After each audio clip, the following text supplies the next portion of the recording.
मित्रहो, 12th board एक्झाममध्ये टेन्सेसवर किती प्रश्न येतात माहीत आहे का? जुलै 2021 ते जून 2026 या काळातील 11 परीक्षांमध्ये टेन्सेसवर तब्बल 14 वेळा प्रश्न विचारण्यात आलेले आहेत. पहा, या ठिकाणी सर्वच्या सर्व 14 प्रश्न दिलेले आहेत आणि कोणत्या वर्षी प्रश्न आलेला आहे हे देखील दिलेले आहे. म्हणजे 11 वेळेस 14 प्रश्न विचारण्यात आलेले आहेत. याचा अर्थ काय होतो मित्रो, प्रत्येक परीक्षेमध्ये टेन्सेसवर प्रश्न असतोच. एवढंच नाही तर कधी कधी 2 प्रश्न असतात.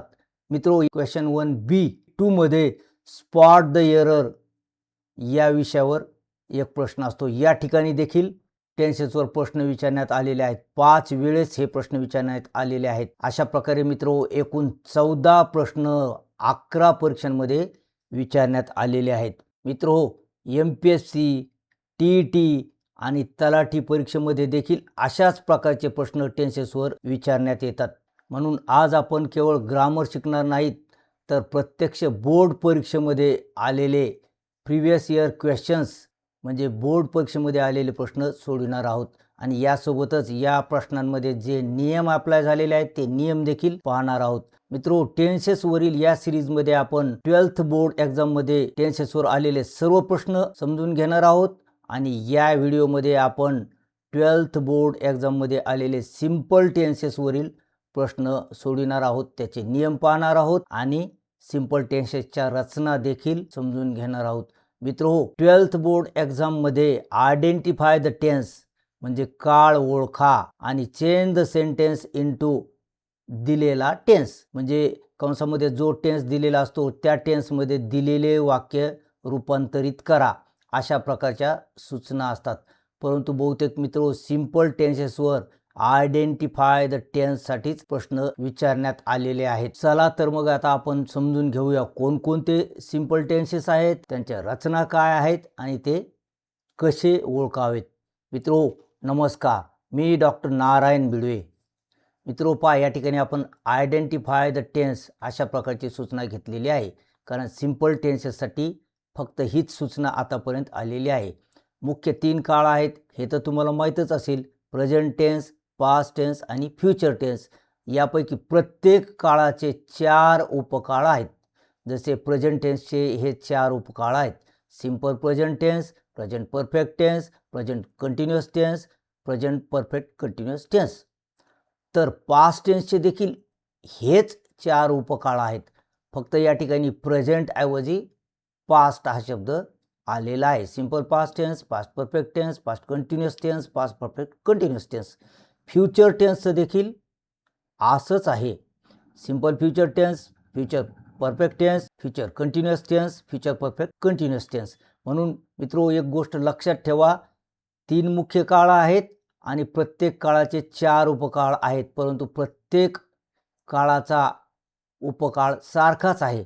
जसं सिंपल प्रेझेंट टेन्स आहे तर सिंपल पास्ट टेन्स देखील आहे, सिंपल फ्युचर टेन्स देखील आहे, प्रेझेंट परफेक्ट टेन्स आहे तर पास्ट परफेक्ट टेन्स आहे, फ्युचर परफेक्ट टेन्स देखील आहे, प्रेझेंट कंटिन्युअस टेन्स आहे तर पास्ट कंटिन्युअस टेन्स देखील आहे, फ्युचर कंटिन्युअस टेन्स देखील आहे. आणि प्रेझेंट परफेक्ट कंटिन्युअस टेन्स असेल तर पास्ट परफेक्ट कंटिन्युअस टेन्स देखील आहे आणि फ्युचर परफेक्ट कंटिन्युअस टेन्स देखील आहे. म्हणजे फक्त प्रेझेंट आहे का पास्ट आहे का फ्युचर आहे इतकाच काय तो फरक आहे, बाकी उपकाळ सारखेच आहेत. म्हणून मित्रो, या उपकाळांच्या रचना देखील सारख्याच आहेत. फक्त क्रियापदामध्ये सुरुवातीचा जो शब्द असतो का त्यामध्ये प्रेझेंट टेन्स असेल किंवा पास्ट टेन्स असेल किंवा फ्युचर टेन्स असेल, बाकीची रचना या सर्व काळांची म्हणजे या 3 मुख्य काळामधील उपकाळांची बाकीची रचना सारखीच आहे. तर मित्रो, या व्हिडिओमध्ये आपण सिंपल टेन्सेस समजून घेणार आहोत. म्हणजे simple present tense, simple past tense आणि सिंपल फ्युचर टेन्स. चला तर मग आता आपण सिंपल टेन्सेसचा आढावा घेऊयात. पहा, simple present tense, simple past tense आणि सिंपल फ्युचर टेन्स हे 3 सिंपल टेन्सेस आहेत आणि हेच आज आपल्याला या पाठामध्ये शिकायचे आहेत. म्हणजेच 12th बोर्ड एक्झाममध्ये सिंपल टेन्सेसवर आलेली वाक्य सोडवायची आहेत, त्यांच्या रचना समजून घ्यायच्या आहेत आणि सिंपल टेन्सेस ओळखायचे आहेत. चला तर मग सर्वप्रथम आपण सिंपल पास्ट टेन्स समजून घेऊयात. सिंपल पास्ट टेन्स सुरुवातीला घेण्याचं कारण म्हणजे मित्रो हा सगळ्यात सोपा काळ आहे. तर सिंपल पास्ट टेन्स कसा ओळखावा, त्याची रचना कोणती असते, त्यामध्ये एका शब्दाचे क्रियापद असते, क्रियापदाला ईडी लागलेले असते, म्हणजेच क्रियापद हे पास्ट टेन्समध्ये असते. मित्रो नुसतं क्रियापदाला ईडी लागलेले असते असं आपण घेतलं असतं, परंतु काही प्रसंगी आपला गोंधळ निर्माण होऊ शकतो, म्हणून क्रियापद हे पास्ट टेन्समध्ये असते. लक्षात ठेवा, एकाच शब्दाचं क्रियापद असतं. पायाची उदाहरणे आपण या ठिकाणी घेतलेली आहेत. सोफी टर्न ऑफ ब्रॉडवे अशा प्रकारचं हे वाक्य आहे. या वाक्यामध्ये टर्न हे क्रियापद आहे. दुसरं वाक्य पहा, आय पास्ड फ्रॉम IIT. या वाक्यामध्ये पास्ड हे क्रियापद आहे. मित्रो या दोन्ही वाक्यांमधील क्रियापदाला ईडी लागलेलं आहे. पहा, एकाच शब्दाची क्रियापदे आहेत आणि त्याला ईडी लागलेलं आहे, म्हणजे ही दोन्ही वाक्य कोणत्या टेन्समध्ये आहेत, सिंपल पास्ट टेन्समध्ये. एका शब्दाचे क्रियापद आणि ईडी लागलेले. पहा, जुलै 2023 आणि फेब्रुवारी 2025 या 12th बोर्ड एक्झाममध्ये हे प्रश्न आलेले आहेत. मित्रो आता किती सोपा आहे पास्ट टेन्स, पहा बरं, ओळखू येईल ना तुम्हाला. केवळ एका शब्दाचं क्रियापद आणि क्रियापद हे कर्त्यानंतर येतं. सब्जेक्ट, सोपी सब्जेक्ट आहे पहिल्या वाक्याचा, दुसऱ्या वाक्याचा आय हा सब्जेक्ट आहे. तर एकाच शब्दाचे क्रियापद ईडी लागलेले असं असेल तर तो कोणता टेन्स असेल, सिंपल पास्ट टेन्स. लक्षात ठेवा, सिंपल शब्द लक्षात ठेवा, सिंपल पास्ट टेन्स. परंतु मित्र हो, इतकाच सोपा सिंपल पास्ट टेन्स नाही, तर त्यामध्ये काही गोंधळात टाकणारी देखील क्रियापदे आहेत. पहा, निळ्या फॉन्टमध्ये हे जे वाक्य आपण घेतलेले आहेत, ही वाक्य अगोदर आपण वाचूयात. I spent my high school years in Mumbai. तर या वाक्यामध्ये स्पेंट हे क्रियापद आहे. ही शुक हिज हेड रिग्रेटफुली. या वाक्यामध्ये शुक हे वर्ब आहे. Tree planting became a natural choice. या वाक्यामध्ये बिकेम हे वर्ब आहे. Plato wrote many books. या वाक्यामध्ये रोट हे क्रियापद आहे. Michael Dell sat on the beach. या वाक्यात सॅट हे क्रियापद आहे. They brought a smile to her lips. या वाक्यात ब्रॉट हे क्रियापद आहे.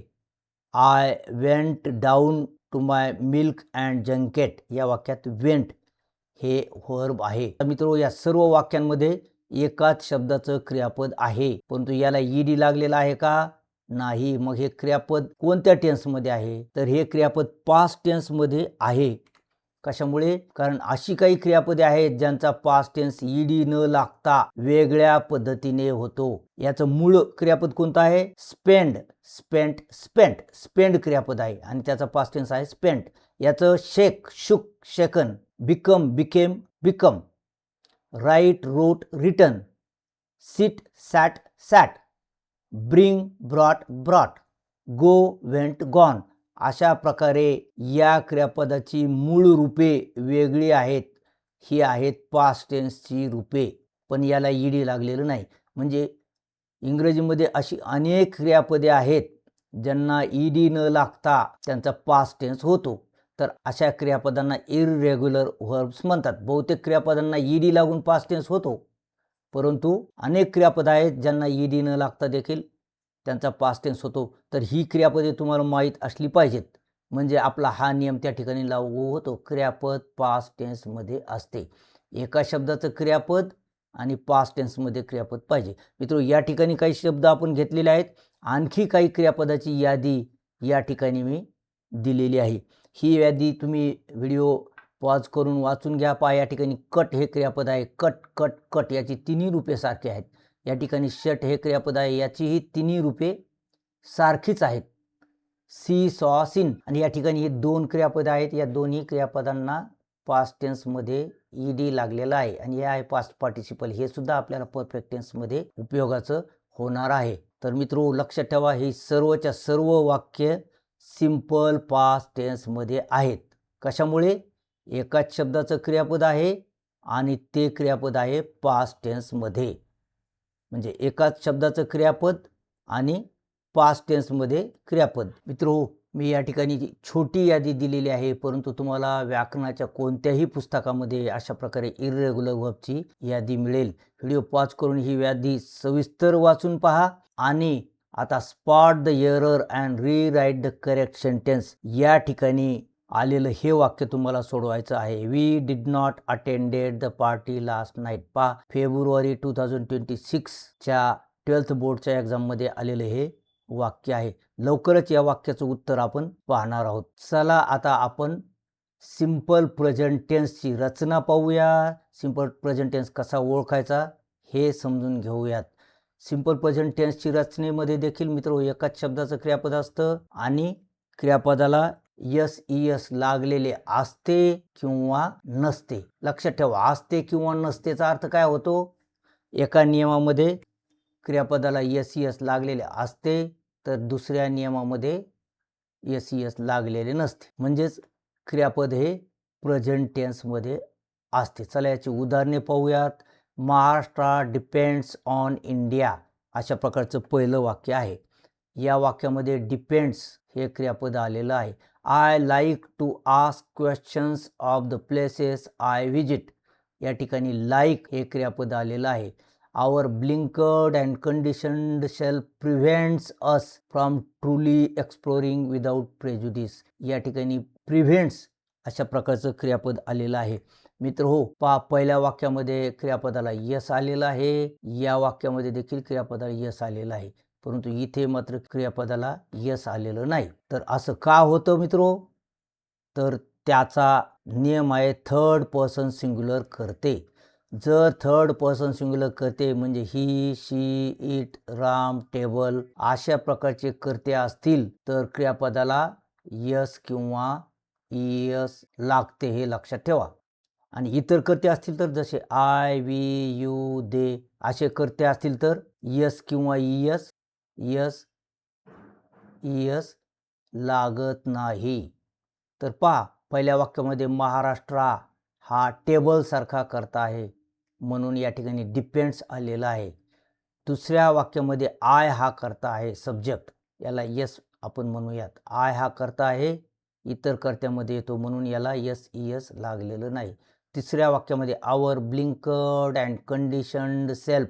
मित्रो, इतका मोठा हा कर्ता आहे. लक्षात ठेवा, कर्त्यामध्ये कधी कधी जास्त शब्द देखील येऊ शकतात आणि या ठिकाणी लागलेल्या ईडीमुळे कन्फ्यूज होऊ नका. कधी कधी ॲडजेक्टिव्ह देखील ईडी लागून तयार होतं. हा एक सब्जेक्ट आहे, हे एक नाऊन आहे म्हणून लक्षात ठेवा, नाऊनमध्ये एकापेक्षा जास्त शब्द असू शकतात आणि त्याच्यानंतर क्रियापद येतं. तर हे देखील टेबल प्रमाणेच आहे म्हणून या ठिकाणी देखील क्रियापदाला यस आलेलं आहे. तर सिंपल प्रेझेंट टेन्स कसा ओळखायचा? एका शब्दाचं क्रियापद असेल त्याला यस यस लागलेला असेल किंवा लागलेलं नसेल म्हणजे ते क्रियापद प्रेझेंट टेन्समध्ये असेल. तर प्रेझेंट टेन्स आणि पास्ट टेन्समध्ये अशा परिस्थितीमध्ये कसा फरक ओळखायचा? तर हे क्रियापद प्रेझेंट टेन्समध्ये आहे की पास्ट टेन्समध्ये हे ओळखायचं आहे. त्याला यस लागलेला असेल तर प्रश्नच नाही, लागलेलं नसेल तर त्याची 3 रूपे करून पाहिजे. तर अशा प्रकारे प्रेझेंट टेन्स तुम्हाला कळलाच असेल. 2 रचना प्रेझेंट टेन्समध्ये असतात. आता आपण पास्ट टेन्सवरील तुम्हाला दिलेलं वाक्य त्याचं उत्तर पाहूया. तुम्ही कॉमेंट बॉक्समध्ये याचं उत्तर लिहिलं का? आपण उत्तर पाहिल्यानंतर तुमचं बरोबर आलं का चूक आलं ते कॉमेंट बॉक्समध्ये लिहा. काय करायचं आपल्याला? स्पॉट द एरर, चूक ओळखायची आहे. मित्रो, हा कंपल्सरी प्रश्न आहे. 12th बोर्ड एक्झाममध्ये क्वेश्चन 1B मध्ये हा दरवेळी येणारा प्रश्न आहे आणि त्यामध्ये काही टेन्सेसची वाक्ये आलेली आहेत. इतर व्याकरण प्रकारावर सुद्धा या ठिकाणी वाक्य येतात. We did not attended the party last night. तर या ठिकाणी 2 शब्द आहेत क्रियापदामध्ये, डिड आणि अटेंडेड. याला ईडी पण लागलेला आहे म्हणजे हा पास्ट टेन्स आहे असं आपण म्हणू शकतो, परंतु मुळात हे रूपच चूक आहे. तर हे डिड आलंय म्हणजे क्रियापदाला ईडी लागलेला असू शकेल, वाक्यामध्ये डिड देखील असू शकेल. हे डिड आहे म्हणजे हे पास्ट टेन्समध्ये वाक्य आहे. पण मग हे वाक्य चूक का आहे? तर मित्र हो, जेव्हा आपण निगेटिव्ह सेंटेन्स करत असतो, निगेटिव्ह सेंटेन्स करण्यासाठी हेल्पिंग व्हर्बची गरज असते, HV. आणि सिंपल टेन्स असेल तर त्यामध्ये हेल्पिंग व्हर्ब नसतं. मग जेव्हा वाक्यात हेल्पिंग व्हर्ब नसतं, निगेटिव्ह सेंटेन्स करायचं असतं किंवा क्वेश्चन तयार करायचा असतो, त्यावेळी आपल्याला डूचं रूप हेल्पिंग व्हर्ब म्हणून वापरावं लागतं. अशा प्रकारे इथं डूचं रूप वापरलं. हे कशासाठी? केवळ टेन्स घेऊन येण्यासाठी असतं. मग याच्यामध्ये पास्ट टेन्स आलेला आहे क्रियापदाचा. मग याच्यामध्ये पास्ट टेन्स जर आला तर हा पास्ट टेन्स निघून जायला पाहिजे. म्हणून हे वाक्य चूक झाले. इथे पण डीड आले आणि इथे पण ईडी आले. अशा प्रकारे डबल पास्ट टेन्स वापरण्यात येत नाही. मग हे वाक्य कसं असायला पाहिजे होतं? We did not attend. Did not attend असं हे वाक्य असायला पाहिजे होतं.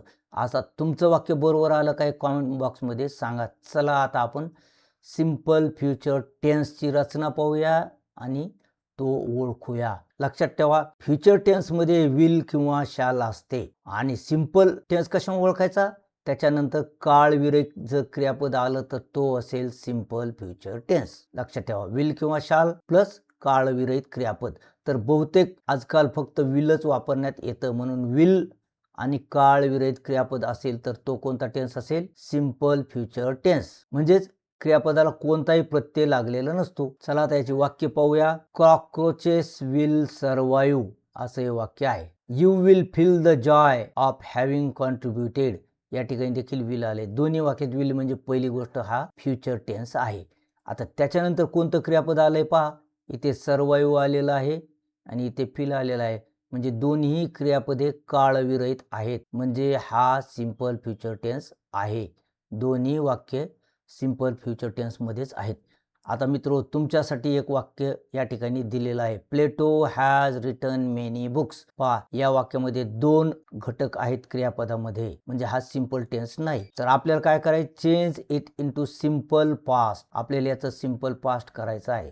सिंपल पास्ट करायचं म्हणजे काय करावं लागेल? आपल्याला एकाच शब्दाचं क्रियापद करावं लागेल. म्हणजे हे हॅज निघून जाईल आणि क्रियापदाचं रूप हे ईडी लागून येईल किंवा पास्ट टेन्समध्ये येईल. तर मित्रो, जी यादी मी क्रियापदाची दिलेली आहे त्यामध्ये हा शब्द आहे. मग हे कोणतं रूप येईल ते पहा आणि हे वाक्य कॉमेंट बॉक्समध्ये लिहा. पाहूया तुमचं वाक्य बरोबर येतं का. मित्रो, आज आपण काय शिकलेलो आहोत? Simple tenses. तर या दोन व्हिडिओजमध्ये तीनही सिंपल टेन्सेस समजून सांगितलेले आहेत. या व्हिडिओमध्ये केवळ सिंपल प्रेझेंट टेन्स समजून सांगितलेला आहे. कशामुळे एकाच व्हिडिओमध्ये सिंपल प्रेझेंट टेन्स समजून सांगितलेला आहे? तर त्याचं कारण म्हणजे सिंपल प्रेझेंट टेन्समध्ये क्रियापदाला यस किंवा ईएस लागते किंवा लागत नाही. कधी लागते कधी नाही हे सविस्तर या व्हिडिओमध्ये तुम्हाला शिकायला मिळेल. यासोबत सिंपल पास्ट टेन्स आणि सिंपल फ्युचर टेन्स या व्हिडिओमध्ये समजून सांगितलेला आहे. सिंपल पास्ट टेन्स कसा ओळखायचा? क्रियापदाला डी किंवा ईडी लागलेलं असतं किंवा क्रियापद हे पास्ट टेन्समध्ये असतं, आहे की नाही? आणि फ्युचर टेन्स कशा प्रकारे ओळखायचा? एका शब्दाचं क्रियापद आणि त्याच्या अगोदर विल किंवा शॅल. टेन्सलेस वर्ब येतं इथं. इथे एका शब्दाचं क्रियापद आणि ते असेल पास्ट टेन्समध्ये. या ठिकाणी देखील एका शब्दाचं क्रियापद आणि त्याला लागलेलं असेल यस किंवा ईएस. तर मित्रो, हे व्हिडिओ पहा आणि तुम्ही जर स्पर्धा परीक्षेची तयारी करत असाल तर माझी ही 3 पुस्तके मार्केटमध्ये उपलब्ध आहेत. 2 पुस्तके TET पेपर 1 आणि पेपर 2 वर आहेत आणि तिसरं पुस्तक संपूर्ण MPSCच्या परीक्षांवर किंवा इतरही परीक्षांसाठी उपयुक्त आहे. लक्षात ठेवा, आता तलाठी भरती जी MPSC ग्रुप C मध्ये टाकलेली आहे त्यासाठी देखील हे पुस्तक उपयोगी होणार आहे. मित्रो, आशा करतो की व्हिडिओ तुम्हाला आवडला असेल. व्हिडिओ आवडला असल्यास त्याला एक लाईक करा, आपल्या मित्रांसोबत व्हिडिओ शेअर करा आणि स्पर्धा परीक्षेसाठी 10th 12th इंग्लिशच्या तयारीसाठी चॅनलला अवश्य सबस्क्राईब करा. मित्रो, भेटूया पुढील व्हिडिओमध्ये. पुढील व्हिडिओमध्ये आपण परफेक्ट टेन्सेस वर 12th बोर्ड एक्झाममध्ये आलेले प्रश्न सोडवणार आहोत, त्याचे नियम पाहणार आहोत. तोपर्यंत have a good day. Thank you.